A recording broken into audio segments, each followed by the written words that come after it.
Hello guys, welcome back to my YouTube channel. So guys, in this video I'm going to show you how to download GTA San Andreas on iPhone. So guys, if you're using any iOS device and want to download GTA San Andreas, I'll help you how to do this.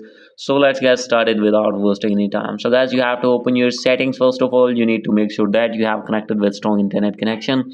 As you can see here, I have connected with Wi-Fi. So guys, if you're using mobile data, make sure that you have connected with 4G or 5G network. And guys, after this you have to open your app store on your iOS device, and here you need to type GTA San Andreas as you can see here. And guys, after this you have to open that game. So guys, when you have opened this, you have to click on get button, and guys, after this you have to wait for some seconds. So guys, simply now you can see here is the option of install. You have to click on install, and guys, now you can see this game will be downloaded on my iPhone. So guys, now you can see it's downloading, and guys, you will see it this on the desktop. As you can see here, this is on waiting. So guys, within few seconds it will be downloaded.